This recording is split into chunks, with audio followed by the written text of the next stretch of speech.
The blood-red sun sank beneath the jagged horizon, casting long shadows across the lonesome prairie as Isaac Callahan's weathered fingers trembled against the doorframe of his modest ranch house. The year was 1875, and the Dakota Territory was as unforgiving as it was beautiful, much like the life Isaac had carved out for himself and his children after Emma's passing. The memory of his wife still haunted him like an apparition dancing at the edges of his vision, especially in these quiet moments when exhaustion threatened to pull him under. Inside the small bedroom, his 5-year-old son Thomas and 3-year-old daughter Sarah slept peacefully, their small chests rising and falling with each precious breath. Their faces, illuminated by the soft glow of the oil lamp, bore such resemblance to their mother that it physically pained Isaac to look at them sometimes. Tonight was one of those nights when the weight of responsibility crushed down upon his shoulders with unbearable force. Isaac slid down against the wall until he sat on the rough wooden floor, his knees drawn up to his chest. His body ached from the day's labor mending fences, tending cattle, cooking meals, washing clothes, all while trying to be both mother and father to 2 children who deserved far more than he could give them. Hot tears carved paths through the dust on his face as he watched them sleep. "I don't know how to do this without you, Emma," he whispered into the darkness. "I'm failing them. Every damn day I'm failing them." "You're not failing anyone," came a soft voice that startled Isaac from his grief. He looked up to see Madeline James standing in the hallway, her slender silhouette framed by the kitchen light behind her. The schoolteacher from town had been bringing meals twice a week since Emma's passing 6 months ago, an arrangement that had started as charity but had somehow evolved into something Isaac couldn't quite name. "I didn't hear you knock," he said, hastily wiping his eyes with the back of his hand. "I did," she replied, moving closer with quiet steps.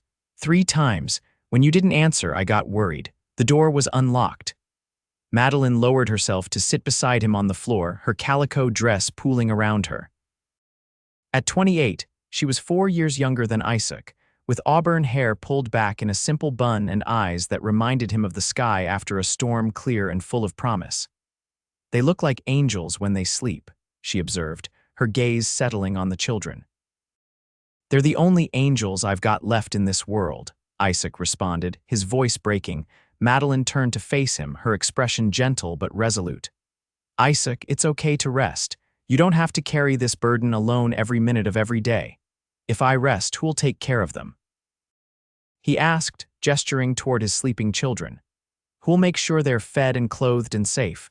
Who'll teach Thomas to be a good man or show Sarah how to be strong in a world that won't make it easy for her?" "You will," Madeline said firmly, placing her hand atop his. "But you can't pour from an empty cup. You need to allow yourself moments to breathe, to grieve, to simply be." Her touch was warm against his calloused hand, a small comfort that somehow made his shoulders feel lighter. It had been so long since anyone had touched him with such care that he nearly flinched away from it. "I brought stew," she said after a moment of silence, "and fresh bread. The children ate earlier." Isaac nodded. "They did. Thomas helped Sarah with her spoon. She's getting better at it, but half her supper still ends up on her face." A small smile tugged at Madeline's lips. "That's progress. Now come eat something yourself before you waste away to nothing." She stood and extended her hand to him. After a moment's hesitation, Isaac took it and allowed her to help him to his feet. As they walked to the kitchen, he cast one more glance at his sleeping children, a flicker of hope kindling in his chest for the first time in months. The kitchen was warm from the stove, and the smell of Madeline's stew made Isaac realize how hungry he truly was. She moved around his kitchen with the ease of someone familiar with the space, ladling the rich broth into a bowl and cutting a thick slice of bread. "Sit," she instructed, placing the food before him at the rough-hewn table. Isaac obeyed, too tired to argue. "You don't have to do all this," he said as he took his first bite. The stew was hearty and flavorful, far better than the simple meals he managed to prepare. "I know I don't have to," Madeline replied, pouring herself a cup of coffee and sitting across from him. "I want to." "Why?" The question escaped before he could stop it. Madeline studied him for a long moment. Because when I first came to this town 3 years ago, Emma was the only person who made me feel welcome. She invited me to dinner, introduced me to people, defended me when Widow Parker claimed I was teaching the children too many radical ideas. She was my friend. Her voice softened. And because those children in there deserve to have a father who isn't worked to death. Isaac's throat tightened at the mention of Emma. She always had a way of finding the people who needed finding. Yes, she did, Madeline agreed. She also wouldn't want you punishing yourself like this. Isaac focused on his stew, unable to meet her gaze. The truth in her words stung like salt in a fresh wound. Sometimes I feel like I'm betraying her by not being enough for them. You are enough, Isaac, but even the strongest men need help sometimes. They fell into a comfortable silence as Isaac finished his meal. For the first time in months, the crushing weight of solitude lifted slightly. Having another adult to simply sit with, to share the quiet evening hours, felt like a luxury he'd forgotten existed. "Thank you," he said finally, pushing his empty bowl away. "Not just for the food," Madeline nodded, understanding in her eyes. "I should be going, it's getting late." As she gathered her shawl, Isaac walked her to the door. The night had deepened, stars now scattered across the vast Dakota sky like diamonds on black velvet. "Would it be all right if I came by again?" she asked, pausing at the threshold. "Maybe Sunday after church, I could bring a picnic for the children." Isaac hesitated only briefly. "They'd like that. They miss having someone read to them. I try, but I'm no good with the voices like." He couldn't finish the sentence. "Like Emma was," Madeline completed gently. "I can't be her, Isaac, but I can read stories and make voices and help lighten your load a bit." "I'd be grateful," he admitted. After she left, Isaac checked on the children once more before retiring to his own bed. As he lay in the darkness, he realized something had shifted inside him.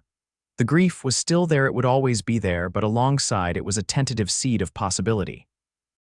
Perhaps Madeline was right. Perhaps it was okay to rest, to accept help, to allow someone else to share the weight he carried.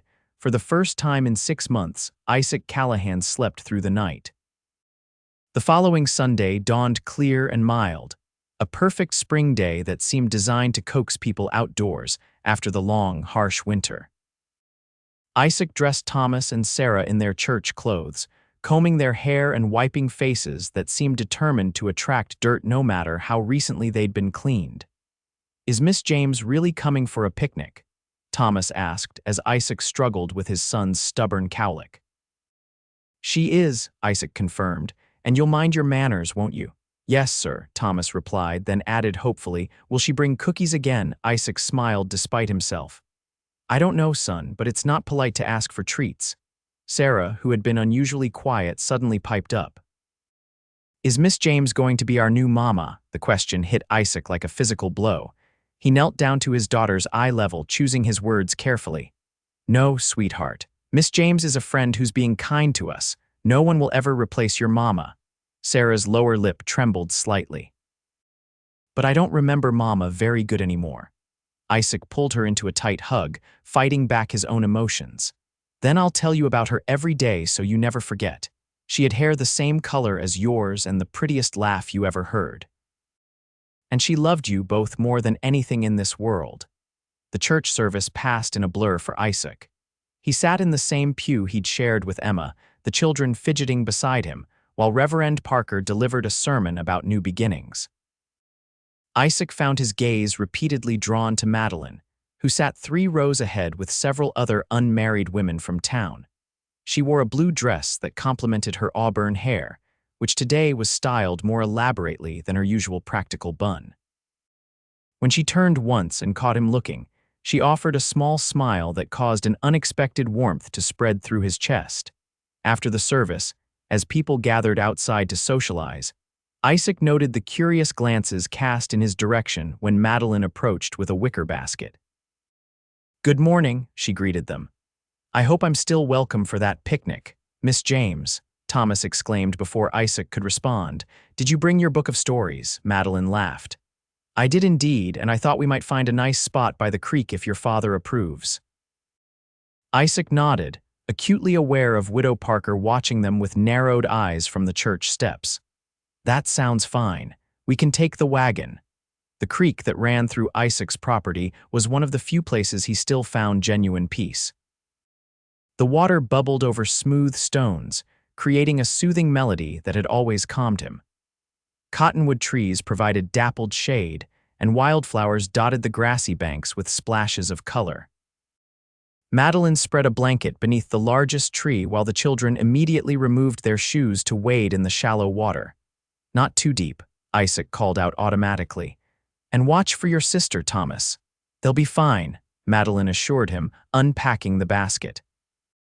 Children are more capable than we often give them credit for. The picnic she had prepared was simple but thoughtful: cold chicken, biscuits, apple slices, and yes, cookies that made Thomas's eyes widen with delight when he spotted them. Isaac called the children over, and they ate together in the dappled sunlight, the conversation flowing more easily than he had anticipated.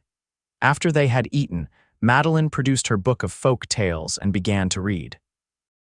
Her voice changed with each character: deep and gruff for the wolf, high and sweet for the little girl, wise and measured for the grandmother.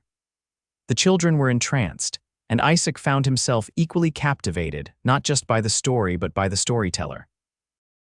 When Sarah crawled into Madeline's lap midway through the second tale, Isaac tensed, expecting Madeline to be uncomfortable with such familiarity.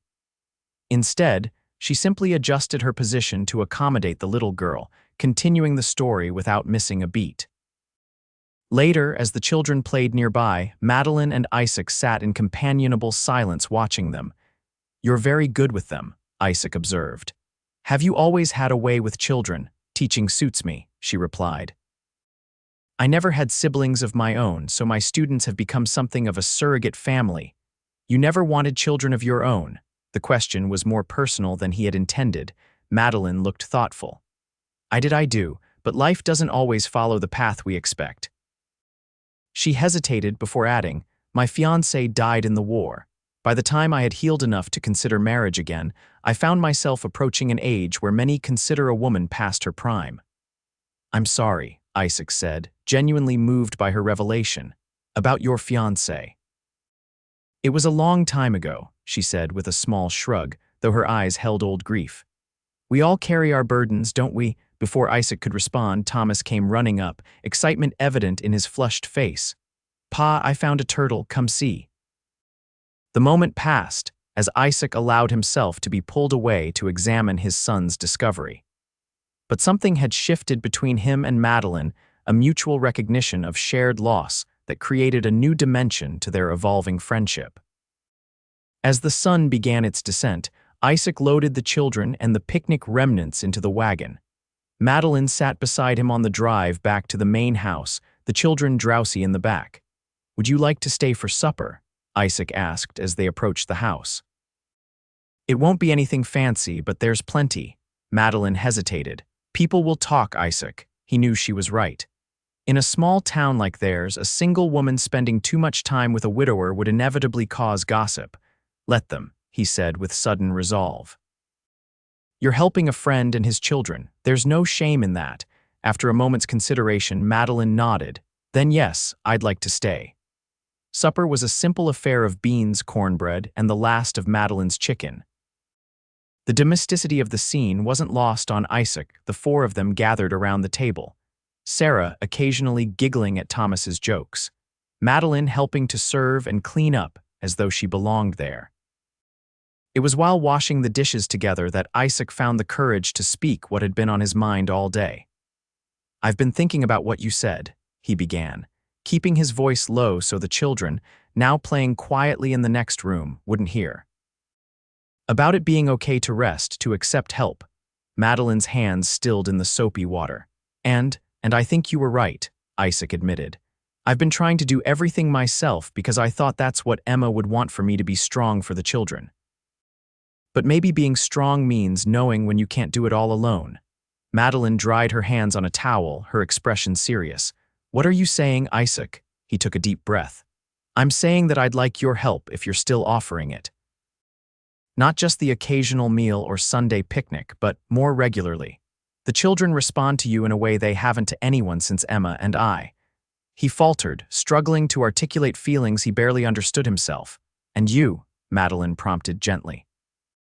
And I find myself looking forward to the days when you visit, he finished simply. The house feels less empty when you're in it. Madeline's cheeks colored slightly at his words. What exactly are you proposing? Isaac hadn't thought that far ahead. I don't know, he admitted. Perhaps you could come by more often. Help with the children after school, have supper with us. I can pay you for your time. I don't want your money, Isaac, Madeline interrupted, a flash of hurt crossing her features. I didn't mean to offend, he said quickly. I just don't want to take advantage of your kindness. Madeline's expression softened. You're not, but we should be clear about what this arrangement would entail, for the children's sake if nothing else. Of course, Isaac agreed. What do you suggest? After some discussion, they settled on an arrangement. Madeline would come 3 days a week after school to help with the children and stay for supper. On Sundays, weather permitting, they would continue their picnics. In exchange, Isaac would help repair some structural issues at the small cabin Madeline rented in town. It's a practical arrangement, Madeline said as they finalized the details. One that benefits us both. Isaac nodded, though part of him wondered if practical was all it was or all he wanted it to be. As spring melted into summer, the arrangement between Isaac and Madeline evolved naturally. 3 days a week became 4, then 5. Madeline began leaving spare clothing at the ranch to avoid the constant back and forth to town. The children flourished under her influence, Thomas showing new interest in his letters and numbers, Sarah becoming more articulate and confident. Isaac, too, found himself changing. The crushing weight of grief and responsibility began to lighten. He started to sleep through most nights, his appetite returned, and occasionally he even caught himself laughing a sound that had been absent from the house for too long. But with these positive changes came complications. Whispers in town grew louder, with some questioning the propriety of their arrangement. Mrs. Parker cornered me after church again, Madeline told Isaac one evening in late July as they sat on the porch after putting the children to bed. The night was warm, crickets chirping in the tall grass, fireflies blinking like earthbound stars. What did the old busybody want this time? Isaac asked, passing Madeline a cup of coffee. The usual, concerns about my reputation, suggestions that our arrangement is inappropriate. Madeline sighed. She implied that I've forgotten my place as an unmarried woman. Isaac's jaw tightened. Your place is wherever you choose it to be. Madeline smiled at his indignation. That's a rather progressive view, Mr. Callahan. Emma believed that women should have the same freedoms as men, Isaac said. She'd have given Mrs. Parker a piece of her mind. I have no doubt, Madeline agreed. After a moment's hesitation, she added, but she's not entirely wrong, Isaac. Our situation is unusual. Isaac studied her profile in the dim light from the window. Over these past months, he'd grown to appreciate not just her help with the children but her company, her insights, her quiet strength. The idea of returning to life without her daily presence was increasingly difficult to imagine. Does it bother you? He asked. What people say. Madeline considered the question carefully. Not for myself, I've never much cared for town gossip, but I worry about the children, and about you. Your standing in the community matters for your business. Let me worry about my standing, Isaac said firmly. As for the children, they adore you. You've brought light back into their lives into this house. And you, Madeline asked softly. What have I brought to you, Isaac? The question hung between them, loaded with unspoken possibilities. Isaac set his coffee cup down and turned to face her more fully. Hope, he said simply. When Emma died, I thought that part of my life was over, the part where I could feel anything beyond duty and responsibility. You've reminded me that there might be more still waiting. Madeline's breath caught. Isaac, whatever she was about to say was interrupted by Sarah's cry from inside. Both adults rose immediately, the moment broken. Nightmare, Isaac said, recognizing his daughter's distress. She gets them sometimes. They went inside together, finding Sarah sitting up in bed, tears streaming down her face. Isaac gathered her into his arms while Madeline lit a lamp. The bad men were chasing me, Sarah sobbed against her father's chest. They wanted to take me away. No bad men are going to take you anywhere, Isaac assured her, stroking her hair. I'm right here. "And so am I," Madeline added, sitting on the edge of the bed. "Would you like me to sing to you? That sometimes helps when I have bad dreams." Sarah nodded, her tears slowing. Madeline began to sing a soft lullaby, her voice clear and sweet in the quiet room. Isaac continued to hold his daughter, watching as her eyelids grew heavy once more. When Sarah was finally asleep, they tucked her back under the covers and tiptoed out. In the hallway, Isaac touched Madeline's arm lightly. "Thank you," he whispered. "She's never settled that quickly after a nightmare before." Madeline smiled. Children respond to different approaches. Sometimes a father's protection is what's needed, sometimes a. She trailed off, seeming unsure how to define her role. "A mother's comfort," Isaac suggested quietly. Madeline's eyes widened. "I would never presume I know," Isaac interrupted gently, "but that's what you've become to them, whether we've named it or not." The implication of his words hung heavy between them. Madeline took a step back, suddenly flustered. "It's late," she said. "I should go back to town." "Stay," Isaac said, the word coming out more like a plea than he had intended. "It's too dark to make the trip safely. You can use Emma's sewing room, there's a day bed in there." After a moment's hesitation, Madeline nodded. "All right, just for tonight." That night became a turning point. Madeline began staying over more frequently, always in the sewing room, always with propriety maintained. But the boundaries of their practical arrangement were blurring with each passing day. August brought scorching heat that dried the creek to a trickle and turned the pastures brown. Isaac worked from dawn until dusk, struggling to keep the cattle watered and fed. Madeline took on more responsibility with the house and children, essentially moving in without either of them explicitly acknowledging the shift. It was during this difficult time that opportunity arrived in an unexpected form. "There's a letter for you," Madeline announced one evening as Isaac came in from the fields, his shirt soaked with sweat, his face burned by the relentless sun. Isaac took the envelope, noting the official seal. "It's from the Territorial Land Office." Madeline poured him a cup of water from the pitcher she kept cool in the root cellar. "Good news or bad? I'm not sure," Isaac replied, breaking the seal and scanning the contents. His expression changed as he read, surprise giving way to thoughtful consideration. "What is it?" Madeline asked. "The Dunnigan property," Isaac explained. "Old man Dunnigan died last winter with no heirs.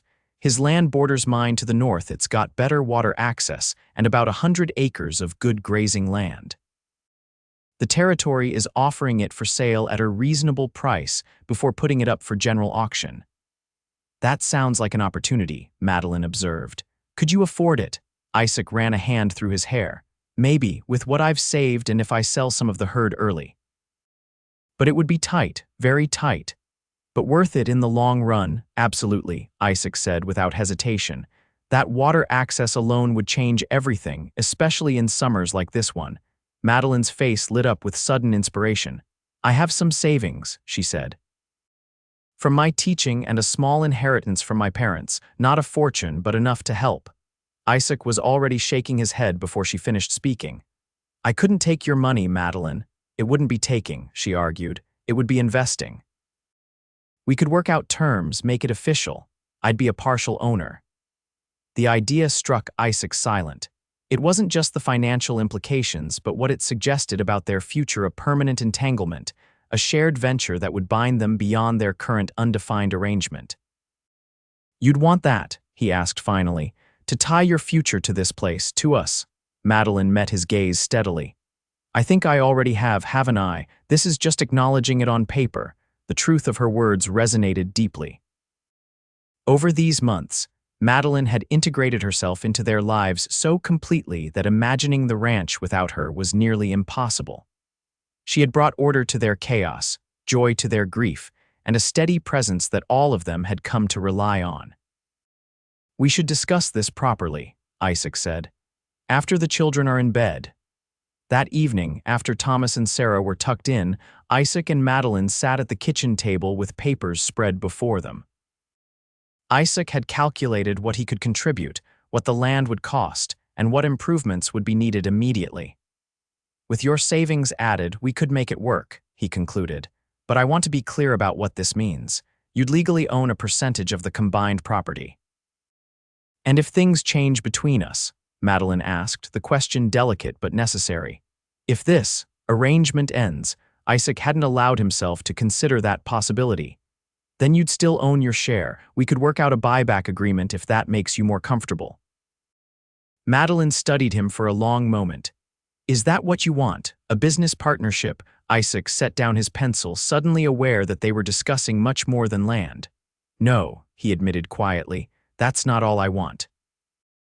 The air between them seemed to still, the only sound the ticking of the clock on the mantel and the distant cry of a coyote. What do you want, Isaac? Madeline asked, her voice barely above a whisper. He reached across the table and took her hand in his. I want what we've been building these past months to have a name, a future. I want the children to have a mother again, not to replace Emma, but to love them in her own way. I want. He paused, gathering his courage. I want you, Madeline. As my wife, my partner, the center of this home you've already made your own.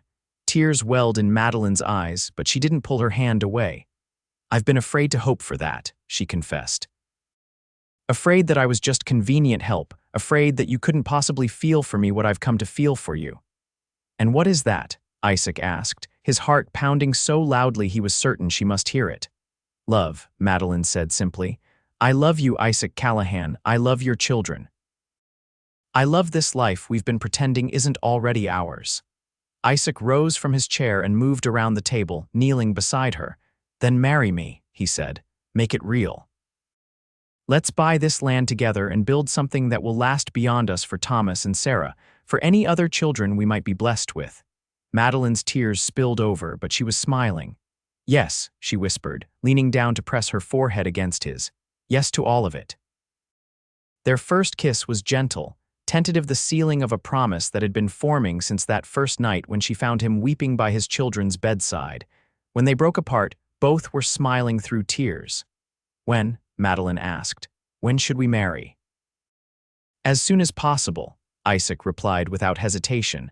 Before we sign the land papers, I want your name on them as my wife.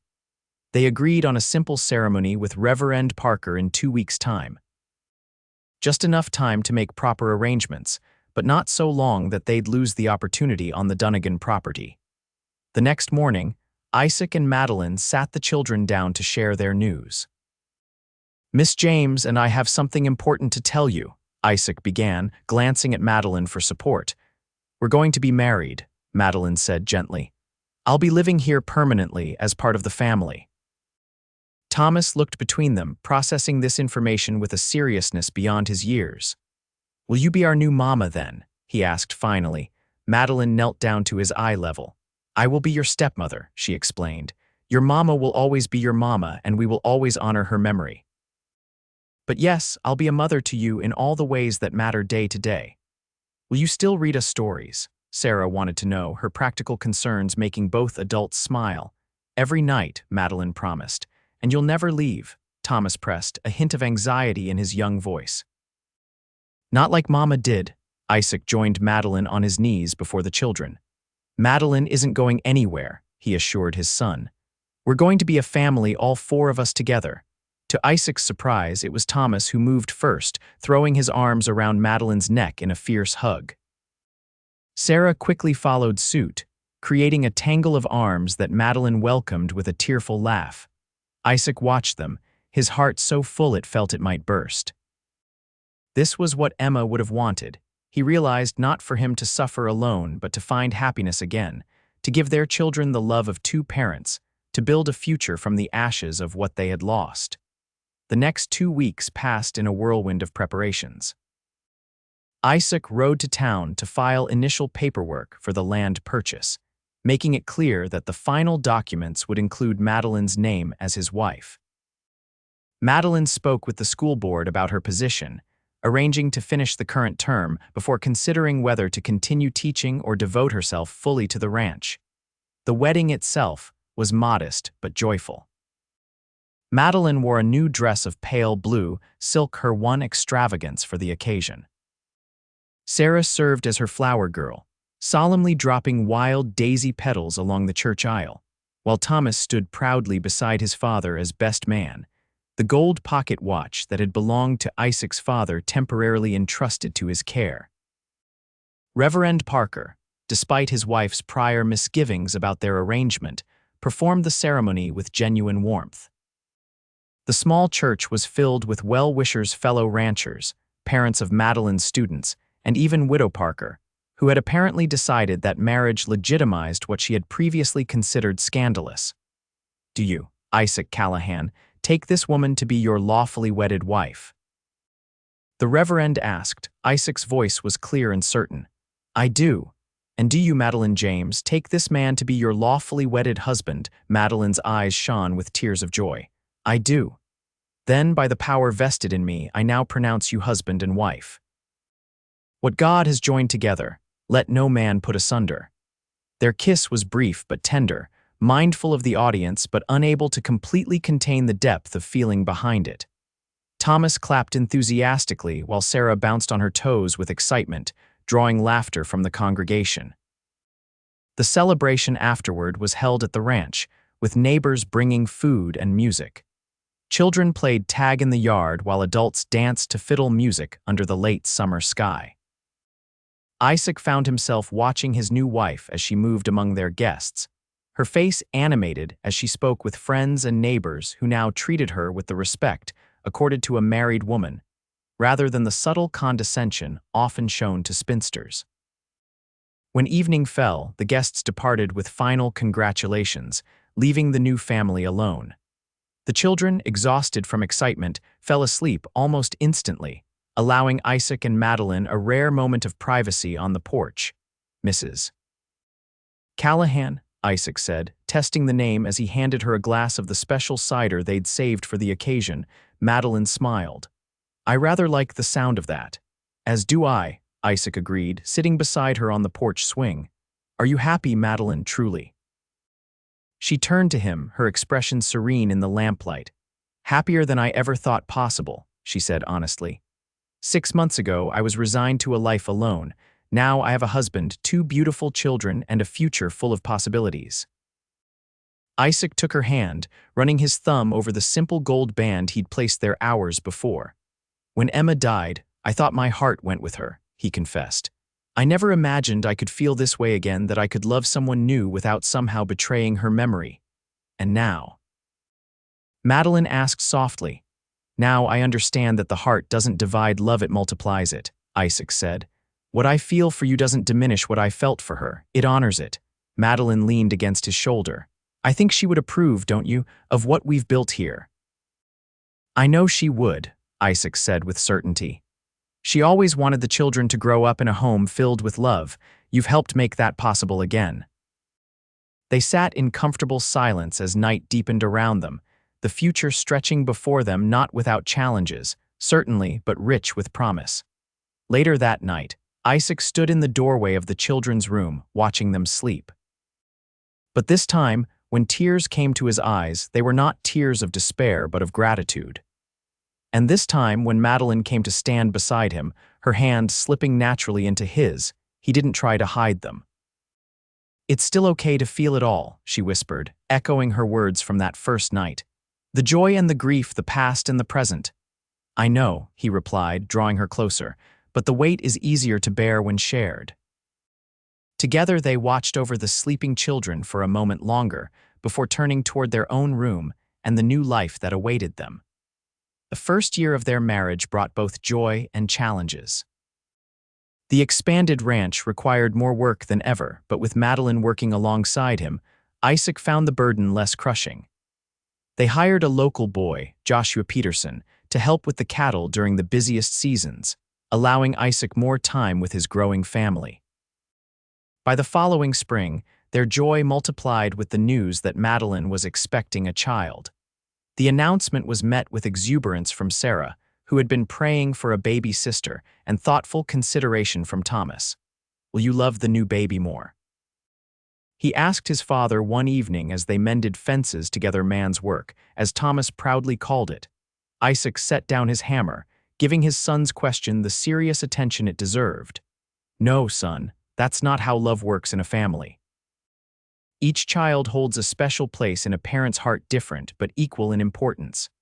Thomas nodded, processing this. Like how you loved Mama, but now you love Madeline too? Isaac was constantly surprised by his son's perceptiveness. Exactly like that. Love grows to make room for more love. It never divides or diminishes. This explanation seemed to satisfy the boy, who returned to his task of holding nails with renewed focus.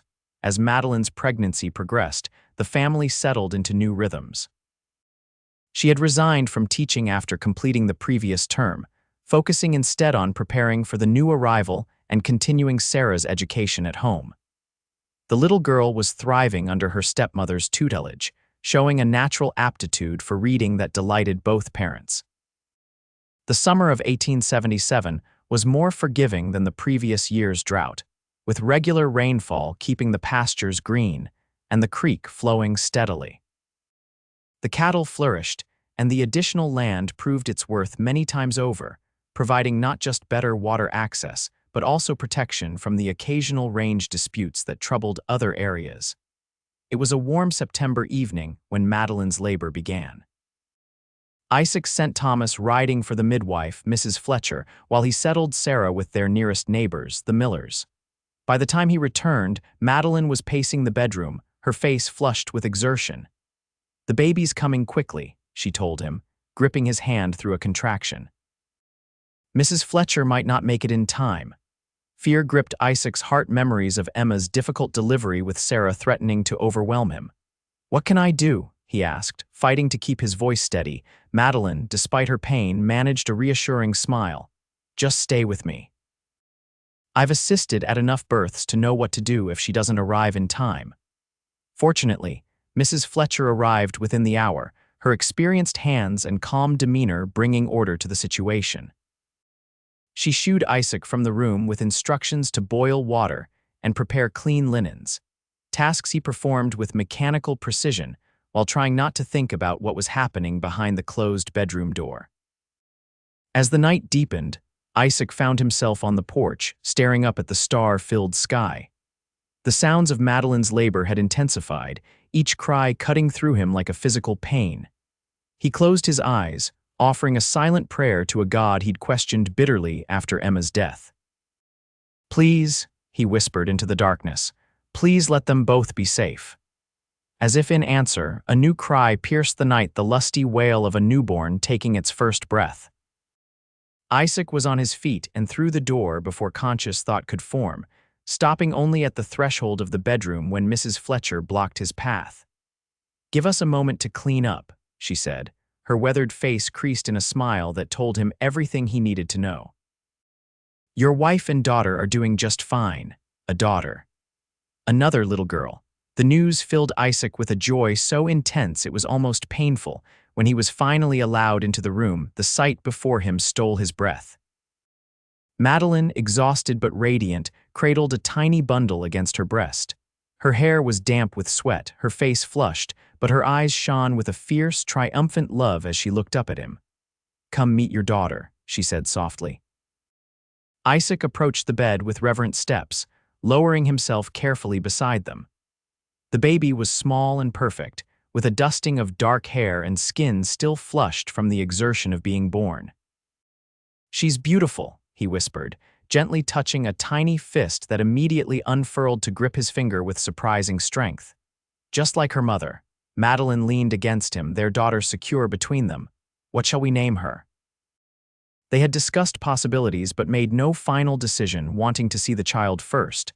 Now, looking at this new life they had created together, Isaac knew. "Hope," he said. "Her name is Hope." Madeline's eyes filled with tears as she nodded. "It's perfect, Hope Callahan, Mrs. Fletcher, who had been quietly cleaning up, approached with a warm smile. "She's a fine, strong baby," she assured them. "And you did wonderfully, Mrs. Callahan. I'll come back tomorrow to check on you both, but I don't expect any problems." After the midwife left, Isaac and Madeline spent the quiet hours of early morning simply absorbing the miracle of their daughter. When dawn began to lighten the sky, Isaac reluctantly rose. "I should get Thomas and Sarah," he said. "They'll be wild to meet their sister." Madeline nodded, stifling a yawn. "Bring them home. Our family should be together today." The children's reactions to their new sister were everything the parents could have hoped for. Thomas approached the baby with solemn curiosity, studying her tiny features with the serious consideration he gave to all new things in his life. Sarah was effusive in her excitement, immediately assuming the role of helpful big sister with earnest determination. "I can help give her baths," she declared, "and read her stories when she's bigger. She'll love that," Madeline assured her, "and you can help me in lots of ways while I'm recovering." The days that followed settled into a new pattern centered around Hope's needs. Isaac took on more household responsibilities, ensuring Madeline could rest and recover while focusing on the baby. The older children adapted to the changes with minimal disruption, seeming to understand instinctively that this temporary shift in attention was necessary and not a reflection of any change in their parents' love for them. As October painted the landscape in russet and gold, the Callahan family celebrated their first harvest on the expanded ranch. The year's work had paid off handsomely, with enough cattle sold to settle their remaining debt on the Dunnigan property and still put aside savings for the future. One evening, after the older children were in bed and Hope was nursing contentedly, Isaac and Madeline sat together by the fire, taking a rare moment of quiet togetherness. "Do you ever think about how much has changed in just 2 years?" Madeline asked, her voice soft so as not to disturb the drowsy baby. Isaac looked around the room at the woman who had become his heart's companion, at the infant in her arms, at the evidence of family life that filled every corner of what had once been a house of grief. "Every day," he admitted. "Sometimes it feels like a dream that I'll wake up and find myself back in that dark place." Madeline shifted Hope to her shoulder, patting the baby's back gently. "It wasn't a dream when you sat in the hallway watching your children sleep, weeping because you thought you couldn't do it all alone." "No," Isaac agreed, reaching out to stroke Hope's downy head. "That was all too real. And it wasn't a dream when I told you it was okay to rest, to accept help." Madeline's eyes met his, full of the steady love that had become his anchor. "Some things are destined, Isaac. I believe that now. All the loss, all the pain it was leading us here, to this family we've created together." Isaac leaned over to place a gentle kiss on her lips, then on Hope's forehead. "I think you're right," he said, "and I wouldn't change a single step of the journey, hard as some of it was." Outside, the wind carried the promise of winter's approach, but inside the Callahan home, warmth and love created a sanctuary against whatever storms might come.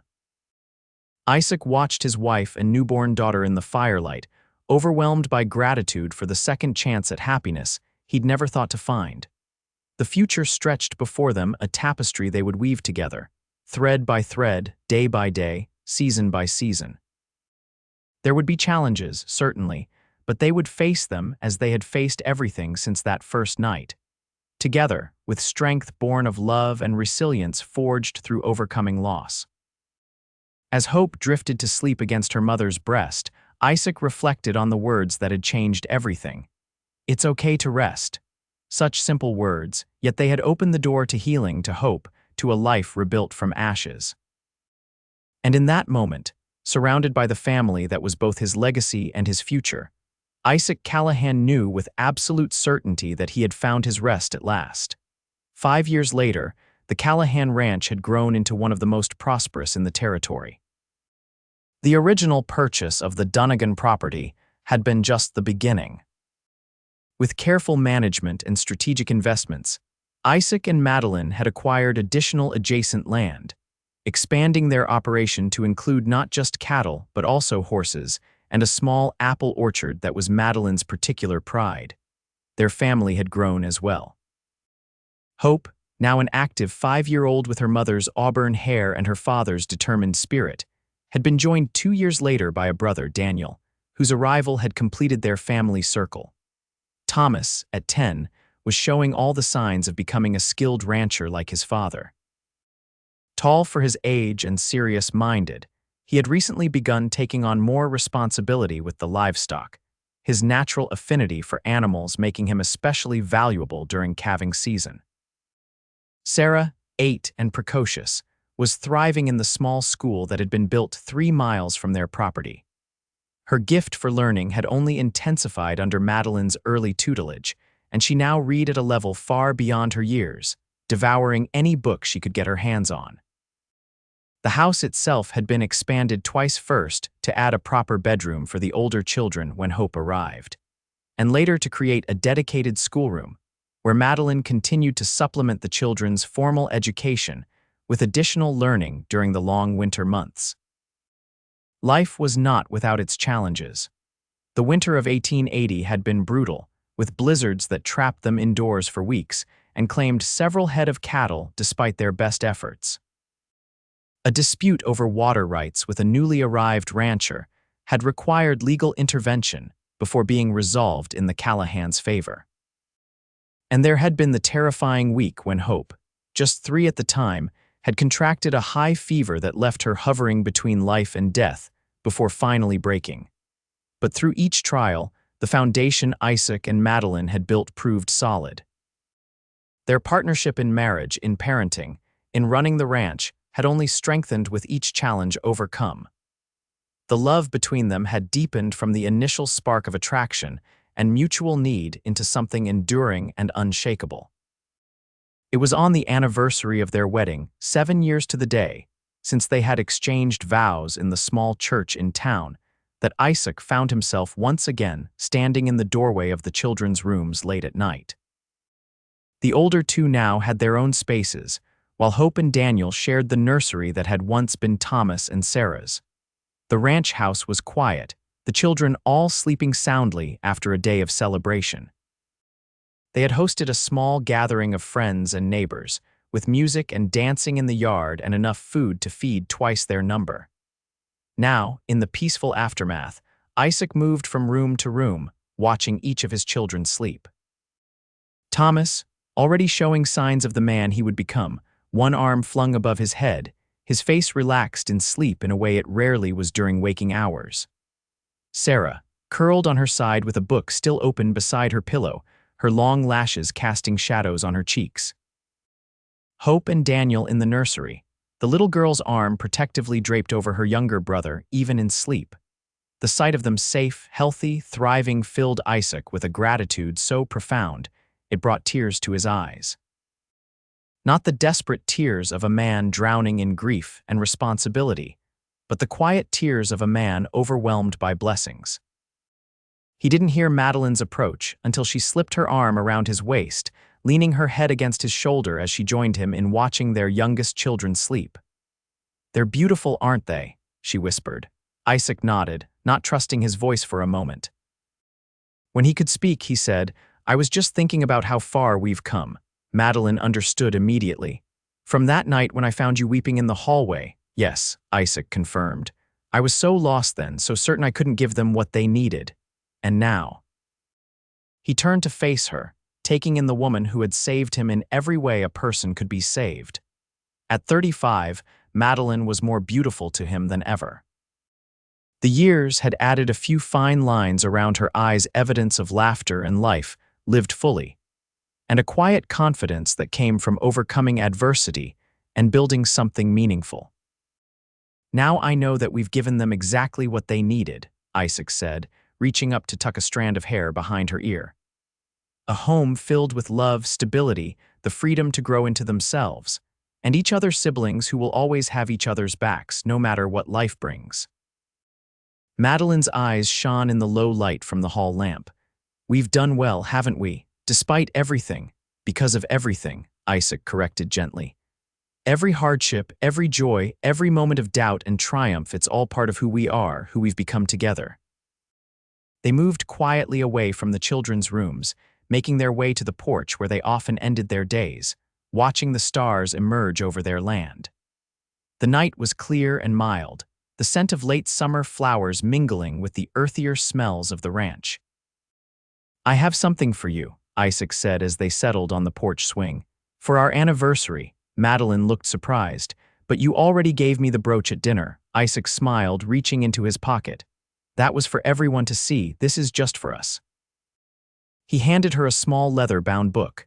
Madeline opened it curiously, her breath catching as she realized what it was. "Your journal?" she asked, looking up at him with questioning eyes. Isaac nodded. I started writing it the day after we married. Just small things at first moments I wanted to remember, thoughts I couldn't always find words to say aloud. It became a habit, a way to make sense of everything we were building. Madeline carefully turned the pages, reading random entries in the flickering light from the porch lantern. Today Hope took her first steps, straight from Madeline's arms to mine, she read aloud. I thought my heart would burst from my chest at the sight of her determined little face. Em says she has my stubborn chin. God help us all. She laughed softly, turning to another page. Thomas asked me today if I thought his mother could see him from heaven. I told him I believed she could. He said he hoped she was proud of him for learning to rope calves. Later, I found him showing Sarah how to tie a proper knot. Em says he's becoming a teacher like his mother, both of them. Tears filled Madeline's eyes as she closed the journal gently. Isaac, this is precious. I don't know what to say. You don't need to say anything, he assured her. I just wanted you to know how deeply I've treasured every moment of the life we've built, how grateful I am for the day you found me at my lowest and didn't turn away. Madeline leaned into him, her head finding its familiar place against his shoulder. I couldn't have turned away if I'd tried, she confessed. Something about you and those children called to me from the very beginning, as if my heart recognized its home before my head could catch up. They sat together in companionable silence, the rhythm of the swing matching their synchronized breathing. Above them, stars spilled across the vast Dakota sky, the same stars that had witnessed their beginning and would watch over their future. What do you think the next 7 years will bring? Madeline asked eventually. Isaac considered the question seriously. Thomas will be 17, almost a man. Sarah will be 15 and probably ready to take on the world. Hope will be 12 and Daniel 10. He paused, visualizing these older versions of their children.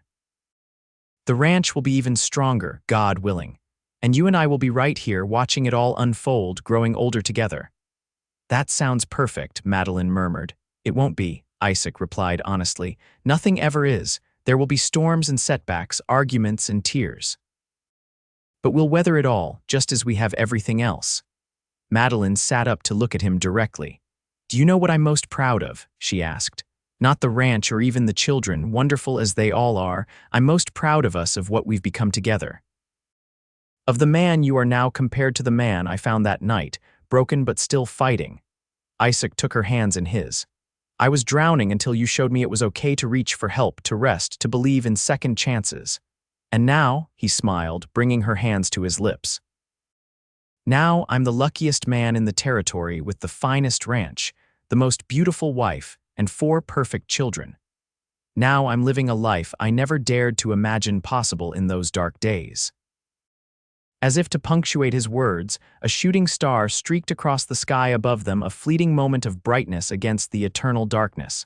Make a wish, Madeline whispered. Isaac shook his head, drawing her close. I don't need to, he said simply. Everything I could ever wish for is already right here.